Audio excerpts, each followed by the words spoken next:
I want to congratulate you on making Heart Radar because it's brilliant, and thank you for putting out such a tender and vulnerable album. Listening to it and watching the videos has been profoundly emotional. I can't get through the album without crying. In a good way. Yeah, in a good way, man. It's amazing. So that's what I was going to ask you. It's like our friendship is, we have our friendship we largely through music, and we talk about stuff when we get together. But I think this is the first time we've really talked about an album we've made together. Yeah. Usually, so I, the album's about your mum, and Yeah. when you were making the album, it was also, you talked. We talked before, and you said it was about you wanted to make sure it was friends making the album and that people got along and there was a connection and all that. So can you talk a bit about that, the kind of extent to which or ways in which it's definitely about your mum and for your mum and for you, but also kind of a expression of friendship at the same time? So just to go back to what you said to begin with, that we haven't talked an extent about an album. I think this being the exception, is that these songs were written over a 3 month period after Mm. my mum passed away. So it would have been May, June, July, August, probably June, July, August, that they started to fall out with me in 2022. So it's an easy album to talk about in that respect because the material is all from the same time, reflecting, my mum. And as we've said, it's a celebration. It's not, a depressing. It's supposed to be. It's an upbeat thing. It's something that she was. And all the lyrics talk about her in some way. There's only two that don't really allude to her, like "Gotta Believe Her" and "Starlings." But even within that, there's like a line about the people we love, or "Could I rest you forever?" In terms of wanting the people who played on it, obviously you are a guarantee if you would do it. Our relationship has been going now since the tail end of '98. Yeah. We started jamming in '99, and we're best friends, which is fantastic. And you've always had my back musically, and I hope I have for you as a friend. Oh, and then you got Rob, who's one of my best friends and a fantastic pianist. So with you two, there's a complete safety net there. You know, so that's why you guys were considered, not even considered, wanted, needed. And then Dan, I really kind of connected with Dan because Amy was playing with his wife Rose, and we'd had a few conversations. And so the makeup of the band really, and most of the songs were actually the three of us, plus Rob for two. It was, yourself, me, and Dan. It had to be that the personalities would work. And the Yeah. hangout stuff, just I always love the rehearsal stuff, before we go in, and having a glass of wine and having nice food. So the whole sociable side of it is super important to me, you know. And it felt so good in the first rehearsal we had together, didn't it? All four of us, or three. It was just three of us to start because Yeah. Rob showed up later than Dan, and it just fit like a glove. It was so good. And of course we blasted through the first song, and it was like we were both grinning, and it was just like it works. Glow's a nice one because I kind of liked those fuzz guitars that come in. There's this sort of guitars are almost like wake up. It's like they come in, da da da da da da da da ba-dum, ba-dum, ba-dum. The dynamic just looks great. It would be easy not to do that, but Right. I think the song really benefits from that kind of um not shock, but dynamic. And like I wasn't sitting around writing ballads. Like Gotta Believe Her kind of came out in a real time thing when I was strumming the guitar, and that had to have drums. Um, the last one I wrote, well, Glow I wrote, I think it was a week before we went in. Mm. We Yeah, kind of you come up like, with it really quick, and it was kind of almost an afterthought on the day, actually. yeah, it was, and it's turned into the perfect coda to the album, really. Yeah. And the song before that was New Star, Hear Me, and I don't know, that just had a driving beat. So there was no. And I guess I was in my back of my mind, I wanted it to be celebratory again. I wanted it to be positive. Um, I just don't think I'm possibly that kind of musician to do the kind of or this wasn't the right project for me to do something that would have been overly pretty or Mhm. overly mournful. So I wanted to ask you about some lyrics on there, or some themes that recurring themes in the lyrics that that seem to be love is a recurring theme. There's love, and there's this is you always have a lot of lights and colors and stars in your music, I think, or in your lyrics. Yeah, So there's love, lights and colors and light, and then also there's to start with when you were sending me the songs 2.5 years ago. I thought maybe the whole album was going to have birds as the title because there was starlings and black-collared dove, and then that ended the trend actually. But it was, but it's so there's birds and flight and the sky and celestial bodies, and so are those themes you had on there intentionally, or are they kind of things that happen to you when you're writing? I like space. And I don't mean like space, isn't it? The planet. I mean, I like blue skies. Yeah. I write a lot, um, looking out the window, and I think I'm ins I want to inspire. I just think it's almost like it's an extension of my allow my soul to go out. When I'm writing, I kind of stare out and I'm writing and stuff's going on. And I think it's such a big space. I find it very just really positive. So I was doing my runs, um, and every day after my run when I was walking home, there was this black collar dove looking at me Okay. every day. And it just had this twinkle in its eye. And you kind of you just associate after a time, do you know what I mean? Is that my mum looking down on me? That kind of stuff.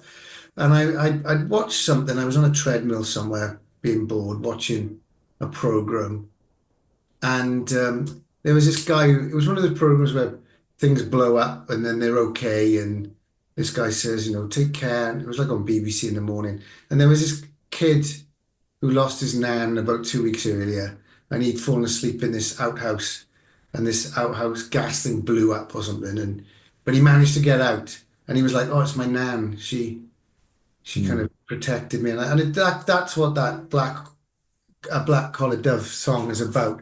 Is that how we read into scenarios to make ourselves feel better about it. So I'm looking at this dove after I come back from running, going, is that my mum? Is she making sure I'm okay? And that's what that first verse is about, really. Black collar dove. When I put the demo down for that, I wrote. It was instinctive. It was kind of like, right, I got this jigsaw. I got all these different bits, and I'm gonna let the drums go, and I'm just gonna record it in real time and structure it in real time. And it worked great. I'm really chuffed with it. There's nothing I would take out of it, even though it ended up. And even when I did that first run through, I remember when I did it because I had to go and pick the kids up in 5 minutes, and I was trying to think of these melody lines, and you know, I thought I'd been playing for 3 minutes. Like a lot of these things, you think you played for 3 minutes, and then you press stop, and it's like, oh right, 8 minutes has passed by. But I really like the breadth of that song. I really like that it's allowed to breathe. I was umming and ahhing for a while whether it should be the second song. Mm. But to be fair, to be honest, the songs dictated the running order. Yeah. Like you couldn't put Glow anywhere else. If the album couldn't start with Where Do I Begin?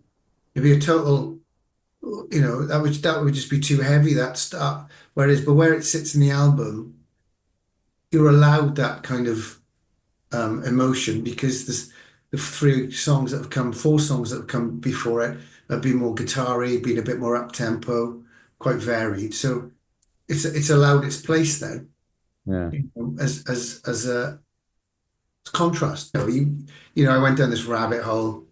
What are the shortest albums ever? What's considered an album? But early Beatles albums are 31, 32, 33 minutes. So I was fine. We probably talked about it. There was a point where I went through, I went, oh, I'd like to add another song somewhere to perhaps get it towards 40 minutes. But we did that recording in a day. It was just all so perfect in terms of the story. Those songs, we did 7 songs in a day. We didn't need any more. So I lived with that 35. Um, in terms of long songs, both of us, you know, we live our various genres of music. classical music, jazz, people don't blink it long. Yeah. But we're only talking about 8 minutes, you Yeah. know. No, they don't feel long. I think that's a No, but that they don't. But it doesn't. it's, I guess, I'm not waiting for it to finish. yeah. No, I hope not. I like the patience that song takes to Yeah, patience. not get going, but like to move through its sections, allowing the songs to breathe and to be themselves. It was lush. It was super. It's what friends do for each other. Well, certainly friends as close as us.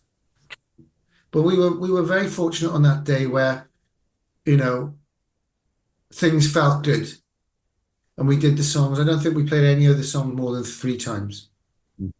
So that's why it was because people say you need visual in this YouTube, whatever social media age, and Andrew could step up to that quite easily. Yeah, as men from the 70s, we don't always need a video, but it's yeah. And I never think about them. So I think your albums always take a long time to come out. You plan to put something out 1 year and it comes out 5 years later, and it takes as long as it takes, and the album's done when it's ready. And it feels to me like because things can be done quickly, there's a kind of almost an obligation, not an obligation, I don't know, a pressure maybe to get stuff out, to get Yeah, yeah, to finish the damn yeah. thing. As I said, I like living with the songs Yeah. because, we've got after this one, I spoke to you, or perhaps I texted you, but this is coming out this year.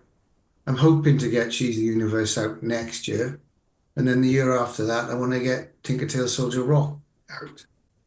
Whether they all come out in those years, I don't know. But um, the other thing is that, I don't listen to the music when they're done because we have a backlog of music to be made. So I know that my relationship with those songs is kind of the intimacy of that creative process is gone. There's a line drawn and they're Mm. off. They're kind of, they've been sent away. One, maybe it's a final thought or question. I think it's the last thing I wrote down. Um, so, the album you said is an expression of love for your mum, and I think, and the last line on the album is "glow in the warmth of your love." Yeah. It's a magical way to finish it, and I think it's incredibly cheesy, but I think it's true that the album does glow with the warmth of your love. I wrote I wrote the chorus and then, I'm recording the chorus and then you're sequencing the album and then that happens to be the last word on the album, which is so positive. Mhm. So I'm really chuffed with that lyric. And one thing that strikes me about the album is that I wrote 7 lyrics. But I'm at the same time I'm really pleased with how the lyrics fell out.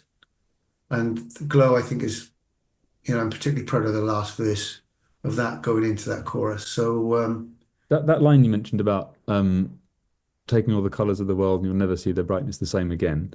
That was, I think that was the line actually that made me think about the sort of unplanned trajectory from Sun Sessions to this album to the next one because it's Sun Sessions is all light and optimism and about there's the what's the song on there called A Golden Light and you're not going to see the colors the same.